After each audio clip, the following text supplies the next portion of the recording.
भोगा न भुक्ता वैमेय भुक्ता, तपो न तप्तम वैमेय तप्तम, कालो न यातो वैमेय यातो, तृष्णा न जीर्णा वैमेय जीर्णा। इसका मतलब क्या है? मतलब है कि हम भोगों को नहीं भुगतते हैं, भोग हमें भुगतते हैं। हम तप नहीं करते बल्कि तप हमें तप्त करते हैं। काल समाप्त नहीं होता है, हम ही समाप्त हो जाते हैं। हम बुजुर्ग होते हैं, हम मृत होते हैं, काल तो वहीं रहता है। तृष्णा समाप्त नहीं होती है, तृष्णा जीर्ण नहीं होती है, हम जीर्ण शीर्ण हो जाते हैं, तृष्णा वहीं रहती है। हमारे लिए ना सही किसी और के लिए वह उसी तरीके से पुनर्जीवित रहती है, तप्त करती है उसे। हाय फ्रेंड्स, मैं हूँ शैली और आप मेरे साथ हैं किताबें में। आप सोच रहे होंगे कि ये मैं क्या बोल रही हूँ। दरअसल आज हम जिस किताब की बात करने जा रहे हैं उसका मूल भाव यही है, यही संदेश देती है वह किताब। किताब कहती है कि सुखों के पीछे मत भागो, जीवन में सुख, मनोकामना, महत्वाकांक्षा का क्या स्थान है इसे समझना है। जो भोगों के पीछे भागते रहते हैं उनके हाथ में कुछ नहीं लगता है, वे पूर्णतः अतृप्त रहते हैं। जैसे शुरुआत में थे वैसे अंत तक भागते भागते थकने के बाद भी रहते हैं। ययाति नाम आपने ज़रूर सुना होगा। मूल रूप से यह पुस्तक मराठी भाषा में लिखी गई थी, पर इसका हिंदी अनुवाद सर्वत्र उपलब्ध है। इसे लिखा है प्रसिद्ध लेखक विष्णु सखाराम खांडेकर ने। इस किताब को ज्ञानपीठ और साहित्य अकादमी दोनों मिल चुका है। किताब की प्रसिद्धि का अंदाज़ा आप इससे भी लगा सकते हैं कि हर साल इसकी लाखों प्रतियां बिकती हैं। यह किताब है ही इतनी सुंदर, और हम किसी भी अवस्था के हों, भले ही हम स्टूडेंट हैं या कर्मचारी हैं, गृहिणी हों, किसी भी अवस्था में हो, कोई भी भूमिका जीवन में हम निभा रहे हों, इस किताब की ज़रूरत हमें पड़ती है। इस किताब में जो सीख दी गई है वह हमारे काम की है। यूँ तो यह पौराणिक आख्यान से लिया गया है, नाम से ही आप समझ गए होंगे। ययाति महाभारत में एक पात्र है, नाम सुना होगा जब आपने महाभारत देखी हो या पढ़ी हो। छोटा सा आख्यान आता है ययाति के ऊपर, लेकिन सखाराम जी ने थोड़ा सा लेखकीय विस्तार लिया है और इस कथा को थोड़ी सी स्वतंत्रता लेते हुए विस्तृत रूप दिया है और इसे प्रेम काव्य के रूप में लिखना शुरू किया। लेकिन जो दार्शनिकता, तार्किकता वे इस किताब में बता पाए हैं वह बहुत महत्वपूर्ण है और किताब बहुत रोचक तरीके से लिखी गई है।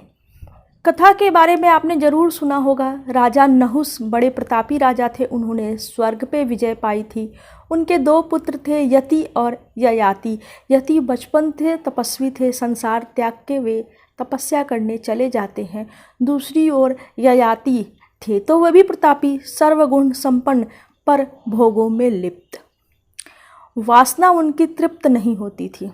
शुक्राचार्य असुरों के गुरु हैं।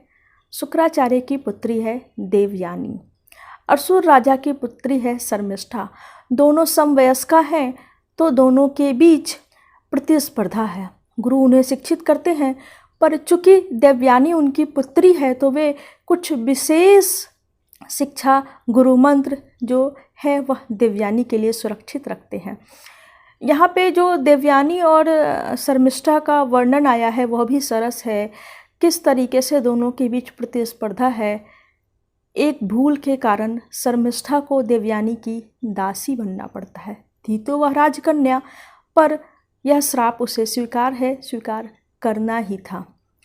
देवयानी का यूं तो प्रेम है कच्छ से। कच्छ बृहस्पति के पुत्र हैं, आपको पता है देवताओं के गुरु हैं बृहस्पति।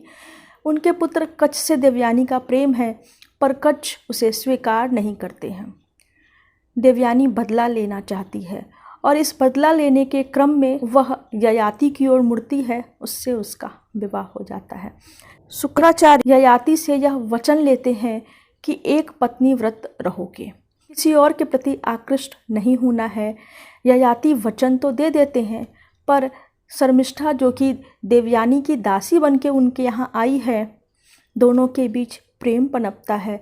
देवयानी से छुप के शर्मिष्ठा के 3 पुत्र होते हैं। जब देवयानी को इस घटना की जानकारी मिलती है तो वह अपने पिता से सारा हाल बताती है। क्रुद्ध शुक्राचार्य ययाति को श्राप देते हैं, वृद्ध होने का श्राप। ययाति की वासना तृप्त नहीं हुई है, वह बहुत परेशान होते हैं। वह इस श्राप के बाद भी नहीं समझ पाते कि वासना का खेल क्या है, उनके जीवन का लक्ष्य क्या होना चाहिए। वह इस उधेड़-बुन में जुट जाते हैं कि कैसे उन्हें यौवन प्राप्त हो। वे अपने सभी पुत्रों से विनती करते हैं कोई उन्हें अपना यौवन दे दे। शर्मिष्ठा का छोटा पुत्र है पुरु, वही पुरु जिनके प्रताप की कथाएं खूब प्रसिद्ध हैं। पुरु अपने पिता की मदद के लिए आगे आते हैं, खुद वृद्ध जीवन अपना के अपना यौवन पिता को दे देते हैं।